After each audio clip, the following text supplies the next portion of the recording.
Where do you put a huge new airport in a jam-packed city like Hong Kong?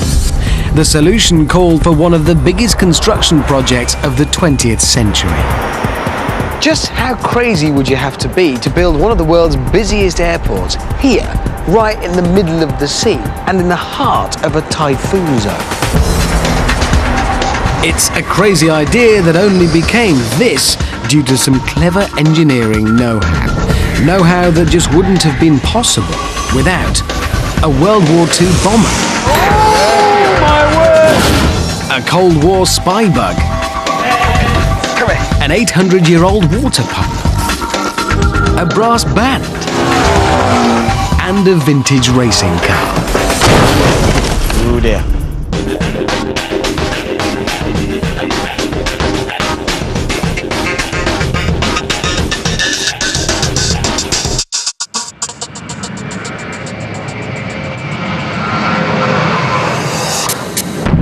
Most people who pass through Hong Kong's Chek Lap Kok Airport have absolutely no idea what it took to build it. Thank you.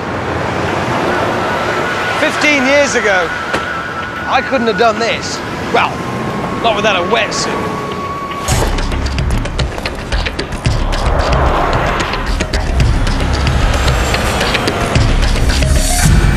The land for Hong Kong's new airport had to be created.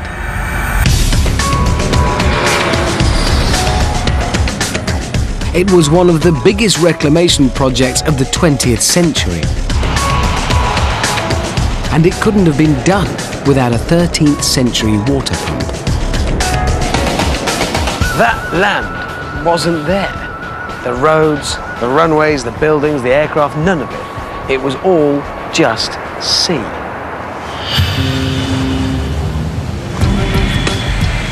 But what led engineers to take on such an epic task? In the 1980s, Hong Kong was growing fast. The old airport, Kai Tak, was struggling to cope as passenger numbers rocketed. And Kai Tak's airport was famous for its perilous approach. Hot jet engine, that's one way to dry your washing. The city needed a new airport, but where? There's just no good free space. The city is squeezed between the mountains on one side and the sea on the other. With space being such a rare and precious commodity, the residents of Hong Kong have long since learned to be very creative with how they use it. But for this project, the engineers came up with a plan that would make even these guys think twice. Engineers looked out to sea.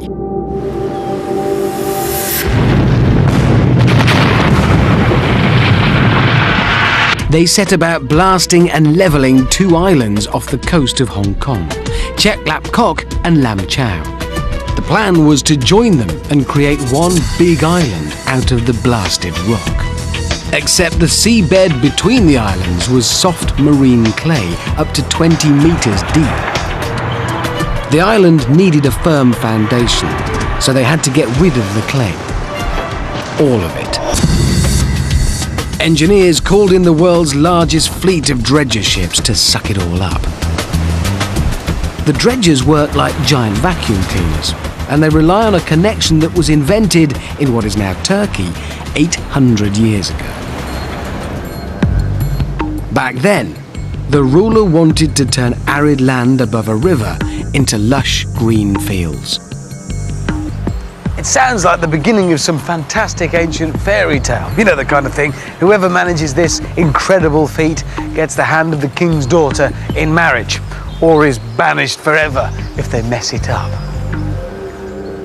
Undaunted, a genius inventor called Al-Jazari took on the challenge of moving water uphill. He created the world's first automated suction pump.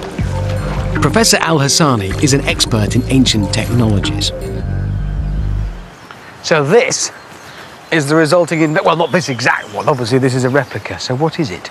This is supposed to be a suction pump. So this is a suction pump? It is. But hang on, they didn't have BMXs in... 1206. 1206, yes. They didn't have BMX bikes. So what's that here to represent in this? This actually represents the water wheel that was driven by a river. So the same river that supplied the water that was going to be pumped uphill to distribute to towns and villages actually supplied the power to do that. Exactly. And I'm guessing that has to be pedalled by somebody, and I'm guessing you're not doing that, Professor. Oh, no, thanks very much. Okay, I'll do that.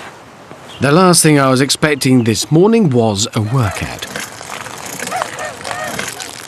So, this piston is the heart of the machine. Just like a syringe, it sucks in water through a pipe from the pond, then drives it out through the chamber and up the outlet hose at the top.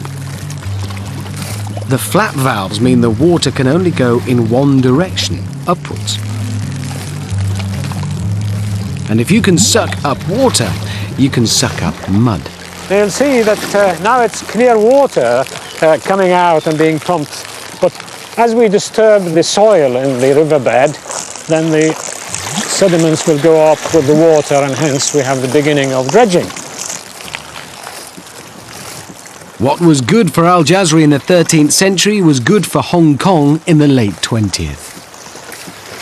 Just as Al Jazri's pump sucks up water, the dredging team at Chek Lap Kok sucked up sludge from the seabed. Only they did it a bit faster. 10 tons a second for 2 years. You need a lot of bicycles for that. With all the mud sucked up, engineers had a stable base on which to build. And by 1995, the island for Hong Kong's new airport was complete.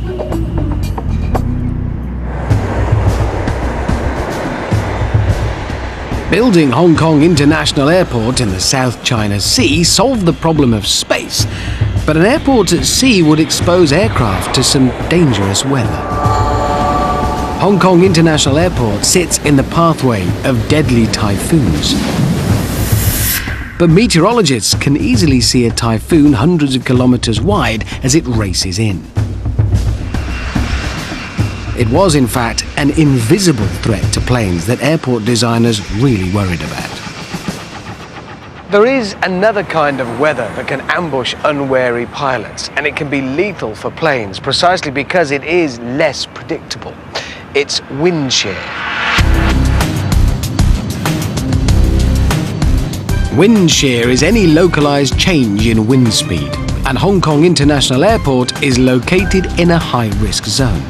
Positioned between mountains and the ocean, normal wind patterns don't apply here. Rapid wind changes can affect the amount of lift on aircraft wings, causing planes to accelerate or stall catastrophically. Aircraft can literally fall out of the sky or be blown off course. Fortunately, planes in Hong Kong are protected from wind shear. And incredibly, all because of a connection to a brass band.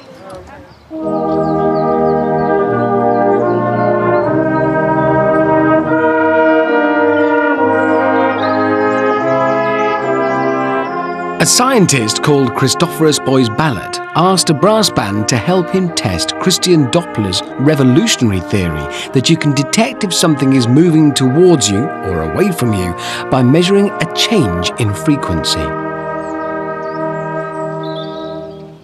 It was over 150 years ago that players, perhaps like these, were used to demonstrate a scientific principle that we take for granted nowadays, but that back then had to be explained and demonstrated and proven. It was 1845, and what the scientists did was put horn players on a train, because we have to get the horn players moving very quickly towards us and then away from us for this to work. 150 years ago, of course, scientists didn't have health and safety forms to fill in. Now there's no way I was going to be allowed to risk these young people to prove a theory. Luckily, we've got other things in the modern world that'll do the job.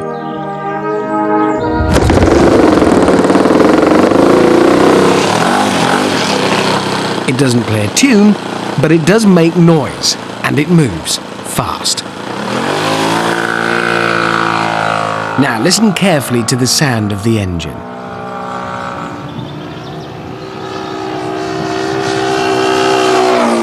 As it gets closer and then further away, the noise it makes changes, but it doesn't just get louder and then quieter. It changes in pitch. It's called the Doppler effect.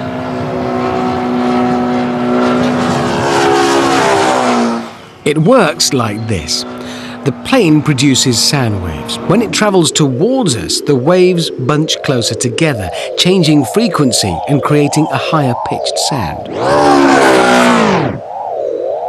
As the plane flies away, the sound waves stretch out and the frequency and pitch change again.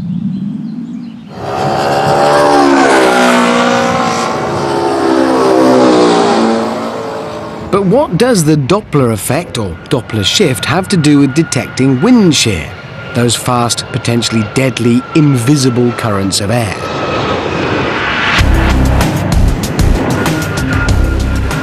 Well, using Doppler's principle, Hong Kong pioneered an advanced wind shear warning system. And the airport's first line of defense is 12 kilometers from the runway. Chek Lap Kok is right the way over there on the horizon. You'll have to sort of trust me that it is, but it is. You can just see the towers. Over here, this is part of its wind shear and turbulence warning system. And yeah, it is distant, but because of the water, it's got clear line of sight. This radar detects wind shear by looking for water droplets, usually rain. The radar waves bounce off the droplets and back to the tower. The airport can tell whether the rain is moving away from or towards the radar by measuring the change in frequency of the waves that bounce back, just like the sound of the plane changed as it flew past. Pilots can be alerted of big changes in frequency that can signal dangerous wind shear. Even up this close, there's no sense that this mute, blank structure is watching, but it is, 24 hours a day. It's giving pilots flying into and out of Chek Lap Kok over there the comfort of knowing that someone has got an eye out for them, should Mother Nature decide to make things tricky. But what if the water droplets are too small to detect, or the air's too dry? This Doppler radar is as good as blind. So Hong Kong International Airport went a stage further and pioneered a new way of using Doppler shift to detect the invisible threat. Anything that moves and makes a noise can produce the Doppler shift. That's why you can hear it in police sirens, aeroplanes, or a band on a train. But it's not limited just to noise. You can also detect the shift in another waveform, light. And a special kind of light is the key to Hong Kong's other use of Doppler.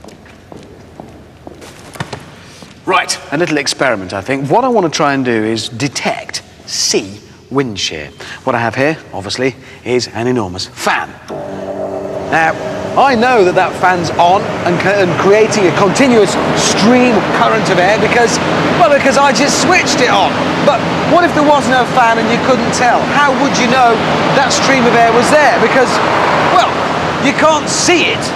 Air is invisible, and that's what presents the danger to aircraft. So I'm going to ask Steve over here to see if, using your helicopter, you can tell me whether that fan is on. Flying along, straight and level. Oh no! Fan was on then. Yeah, it was definitely on. Can we have the fan off, please? Thank you. Now, I'm not going to pretend that what just happened there came as a surprise. Obviously, it didn't. But what if the pilot in our helicopter, oh dear, had been able to see that current of air, that wind shear? It wouldn't have come as a surprise. Things might have ended differently. Well, at Hong Kong, they do have a way of making the invisible visible. And it all relies on the fact that the air around us, although we think of it as being just empty and invisible, is full of millions of tiny particles. I don't mean the specks of dust you might see in a shaft of sunlight through a window. I mean microscopic particles. You could fit 100 of them across the width of a human hair. And if you can see those moving, then you can see air currents moving. Let me demonstrate. Turn on the fan. Right, so that's our current of air. That's the wind shear. I shall now introduce some particles to the air. Yeah, I mean, it's kind of working. It is kind of working, but I think we can do better by making an improvement. What I need to improve is the light. Obviously there's some light in here, that's why you can see me, but I need some specific light that I can control. So let's fire up the fan, please, first of all. That's our wind shear, our moving current of air.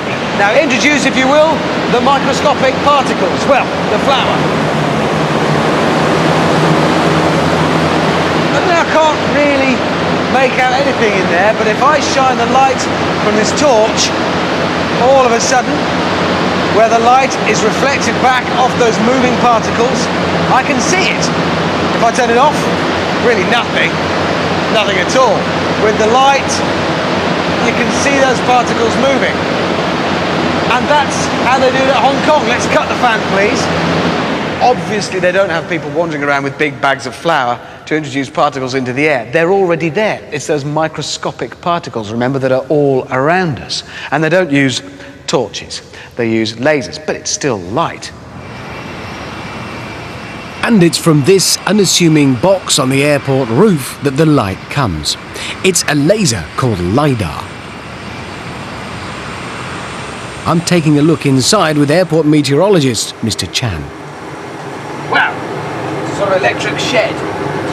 What's this do then? It's measuring winds, detecting wind shear over the airport. Hong Kong International Airport was the first to use Doppler this way, keeping aircraft safe from wind shear. Engineers could tick the box for getting planes in and out of Hong Kong's new airport safely, all thanks to a brass band. All that remained was to build one of the world's largest enclosed spaces for the new terminal. A breeze, except by now, the clock was ticking. Hong Kong was due to be handed back to China by the British government.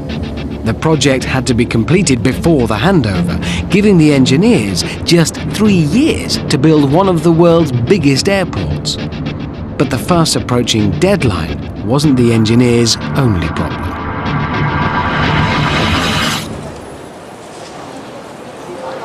Here in Hong Kong, the designers were aiming to be very big. They wanted to create one of the biggest enclosed spaces in the world, and they wanted it to be light and airy. A big space requires a big roof. At 700 meters wide and over a kilometer long, this was no ordinary roof. The airport architects insisted on a jaw-dropping design mirroring the rolling waves of the South China Sea. It was an engineer's nightmare. A roof this size would need lots of muscular columns to take its weight. But the architects didn't want heavyweight structures cluttering up their light, spacious terminal. This is a huge space with almost nothing to stop passengers moving around freely.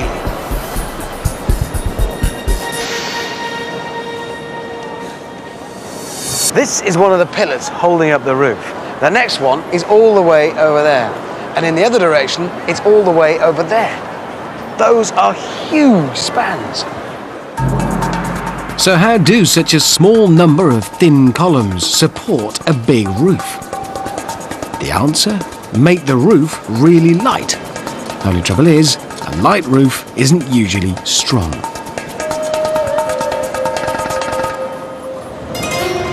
Funnily enough, making something light and strong is what plane designers have to do all the time. For the solution, the designers looked to the heavens and found inspiration in a World War II bomber.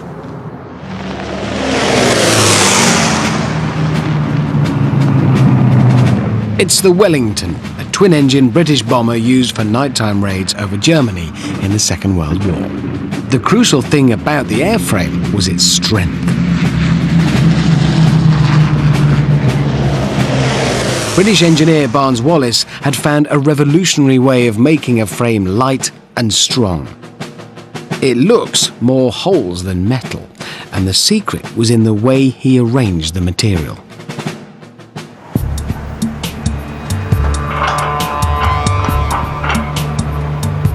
It's not about the amount of metal you use, but how you use it. I've devised an experiment at my workshop to show how, with steel, less can be more. Okay, if we're ready, let's try and get it down, but let's get it between the bars. I don't get just anyone to be my technical advisor. Martin Manning was the chief structural engineer at Hong Kong International Airport. Okay, can we get down there? First, we're going to load up a standard I-beam used in buildings all over the world with 2.5 ton in weight, about the same as 2 family cars. So, here we go. As the chain slackens, the beam takes the full load. See it bending now. Yes, I can see the bend. This 130 kilo beam is holding up. Just. What happens when we increase the weight to 3.5 tons?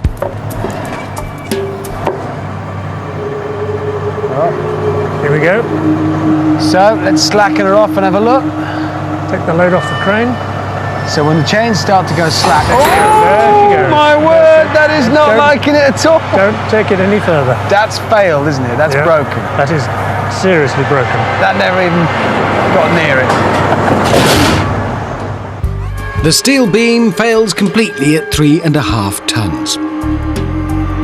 You could give this beam more muscle by bulking up, but that would also make it heavier, and they didn't want that at Hong Kong. Amazingly, we can send the I-beam on a diet and still make it stronger. Think Wellington bomber. The answer lies in simple geometry. So there are things you can do with just the same amount of material, the same weight, but organised in a different way, in a different Correct. shape, a different Correct, form. absolutely. And that's what we're going to do next. Yep. We better tidy this up. That beam's really ruined. Broken. Spoiled. We're in trouble now, I think. Taking a cue from Barnes Wallace's Wellington design, I've reorganised the steel into a series of triangles. This lattice beam weighs almost 20 kilos less than the I-beam, yet it should be stronger, if the maths is right. The load is spread through the lattice, so it won't bend, or so Martin tells me.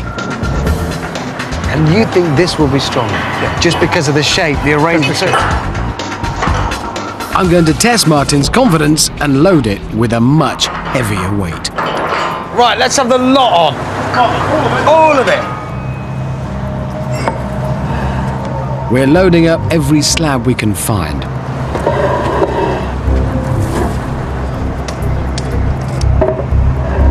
That's 4.5 tons, a ton more than the I-beam could hold. All the way back. Remember, this lattice weighs less than the I-beam.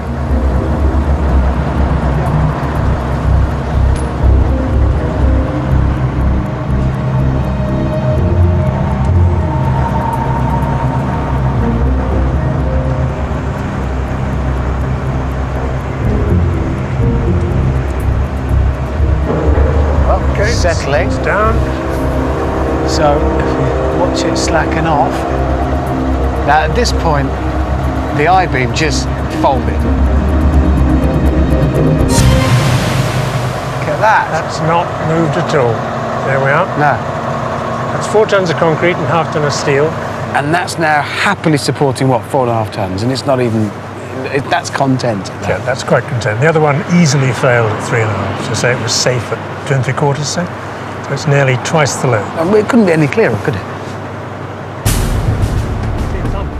So that shows how you arrange the steel makes a huge difference to the strength. Our lattice was composed of very strong triangles, just like the Wellington bomber. And a curved lattice of steel, also made of triangles, was exactly what the engineers needed to span the terminal roof in Hong Kong. Each 36-metre span could be bridged with just one huge but light lattice structure. But it supports itself without the need for hefty pillars getting in the way, leaving the space free for passengers like me to roam around.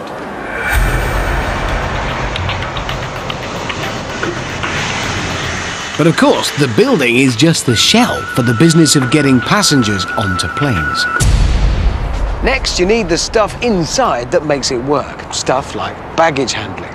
And the designers didn't want an ordinary system. they wanted to go one better than other airports. Hong Kong International Airport carries 40 million or so bags a year and 3.5 million tons of cargo. Keeping track of it all is an immense task.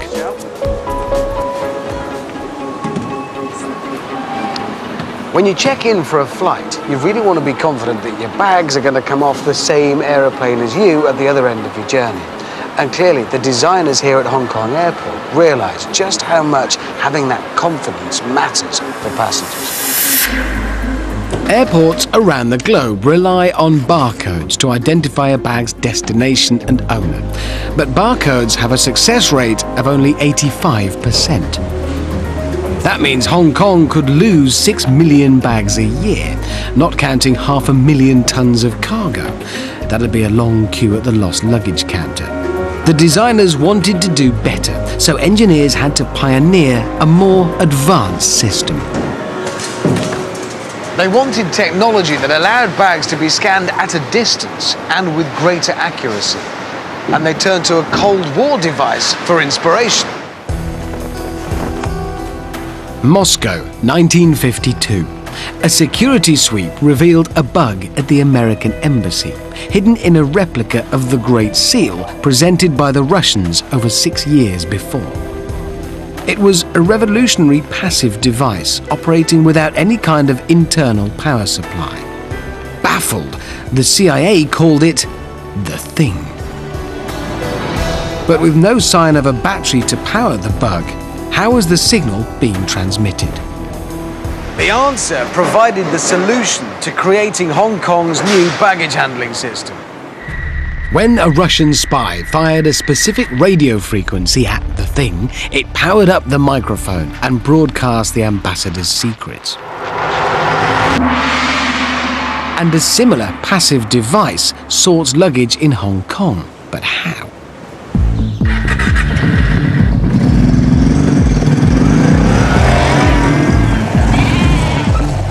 Funnily enough, spybug technology is useful for sorting other things that don't know where they're going. Sheep. Here at a farm deep in the British countryside, farmer Richard Webber manages his flock with a passive device, just like the Thing. So what have we got here? You've got an ear tag, Yeah. which is a visual tag, and a microchip. And that is the microchip, that's the heart of the whole thing. That's the microchip. When you excite that, it gives you the automatic number. So that's the key to this entire system. Yeah. All right, and we're actually going to ID one of these lambs now. Yep. We're going to do it. Yeah, okay? we are. We're going to put So in once a... it's got that identity, that's its ID number for life. That's Yeah. who it is. Well, we will link it through the handheld to the mother. So if you would like to hold the lamb, Hold the creature, yes. okay, and I'll put the tag in its ear. You're going to have your ear pierced. Much Tiger. smart, but it's very fashionable. Right. Now we're going to read the microchip. Right. And, So that microchip is talking to the handheld, and that then Yeah. is going to feed the information. and it's taken it, and now it's asking, what is it, a boy or a girl? It's not labelled, is it? Well, if you look between its legs, excuse me. It's a boy. a boy. Okay, so we hit the ram on here, Yeah. and then it says, what breed is it? Sheep. Normally it's a Suffolk if it's got a black face. Right. Oh, so it's a Suffolk, and all done. So from now on, whenever that machine ignites this thing and Yeah. sets this thing into action, it'll identify itself and it'll trigger all of that Yeah. information. So the luggage, the sheep, has been tagged with a radio frequency identification chip, or RFID tag for short. But how does this tag help a farmer sort a flock of thousands? I've asked Richard to divide some sheep into 3 groups according to their value, and we'll mix them all up and find out if we can sort the sheep back into their original pens. What we've done is we've put a colour collar on to show you that these are the sheep that should go into that pen. Right. So they're sorted into, we've got yellow collars. Yeah, red collars on that pen and no collars at all in there. We'll mix them up and then we'll run them through the auto drafter, we call it, and it will read the chip and decide which pen it should go in. So we're going to mix all of these 3 groups up, and Yeah. this device here is going to Yeah. sort them out again. That's right. All right, I like the confidence. You'll excuse me if I test it a little bit. I just had a devious idea for something I'd like to do before we mix them up. Well, that's to be expected. First, I have to catch a sheep, which actually isn't easy. I want to check this machine is reading the microchips and someone isn't herding the sheep by looking at the collars. The only thing to do is mix up some collars and see if the sheep are still sorted accurately.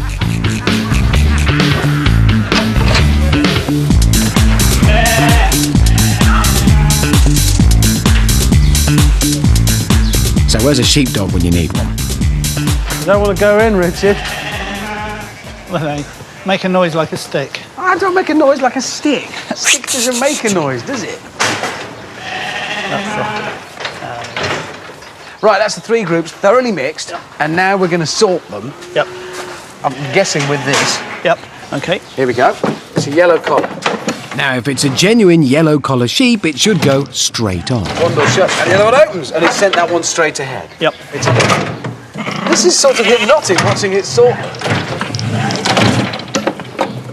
Reds, that's correct. This sheep sorter sends a radio wave to activate the ear tag's passive microchip, exactly like the spy bug. The tag replies with its number, and the computer checks its records for the sheep's value, then decides where to send the sheep, regardless of collar. And you don't have to do, you're not doing anything. No, you could actually go and have some lunch if you wanted. So the advantage of doing it this way is it can be done at a distance. You don't have to be there or read a barcode. It just, they talk to one another automatically and sort them. That's right, and it is accurate. It's so accurate that I'll bet you 100 quid that your yellow collar and your red collar is in that pen. There will be one without a collar in that pen, and there will be one without a collar in that pen. A farmer just bet me money. I'm not going to take that. All right, fair enough. If you're that confident, we'll see if it has worked. Okay. Okay, so we're looking for a red collar and a yellow collar in here. Oh, I can see the yellow one already. That's the yellow collar. Yellow collar here. And the red one. Despite me mixing up the collars, Richard's RFID sheep sorting system soon saw through my cheating.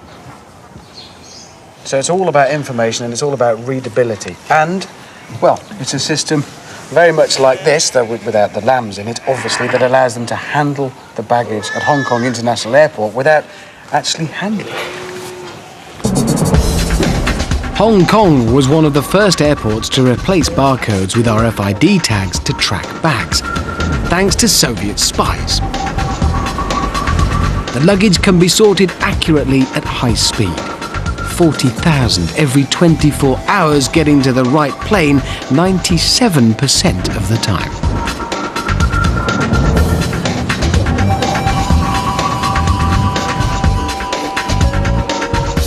Well, my bag is safely on its way to my plane, and very shortly I shall be joining it. Just time, I think, for a coffee and perhaps some shopping. In a terminal with so much space, there's no shortage of room for retail therapy. But the size of this building posed another problem for the airport engineers. Remember those typhoons? These severe tropical storms have their own internationally recognized scale of destruction. At the top of the scale, Category 5, wind speeds can escalate to 250 kilometers an hour. These typhoons wreak havoc in Hong Kong, sending everyone running for cover. Hurricane-force winds also cause problems for big buildings with high, flat sides.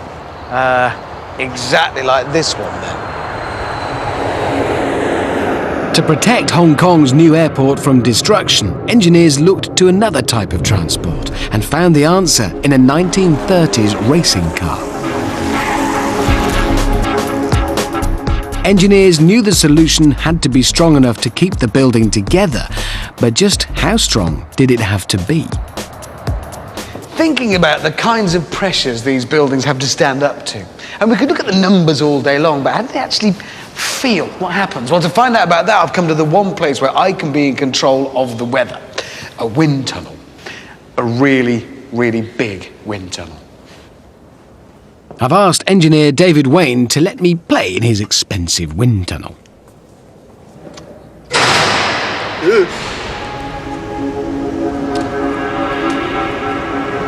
All I want to do is just get a real physical feeling of the kind of forces in a typhoon. I mean, how windy is a typhoon?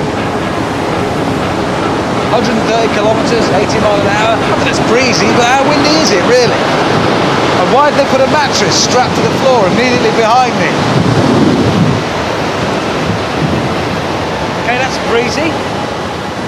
David signals the wind speeds already up to 40 kilometres an hour. Oh, that's nippy. Oh. So this is about 70 kilometres an hour. That's gale force strength. just feeling the pressure. I mean, I'm feeling that on me now. That's as a bloke, not a big bloke at that. If I was a whole building, imagine the pressure's on me just at this speed. David cranks it up to 100 kilometres an hour. Probably as well that I don't wear a toupee.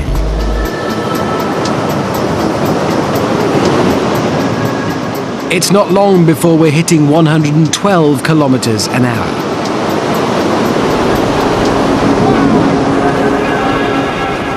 "130 kilometres an hour, this wind tunnel's top speed.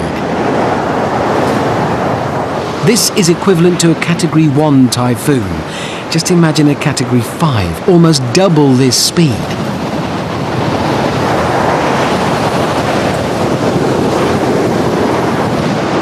Well, I think I've made my point.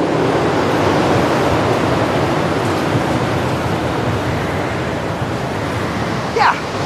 Well, sometimes numbers, theories aren't enough. And you just got to experience something physically for yourself.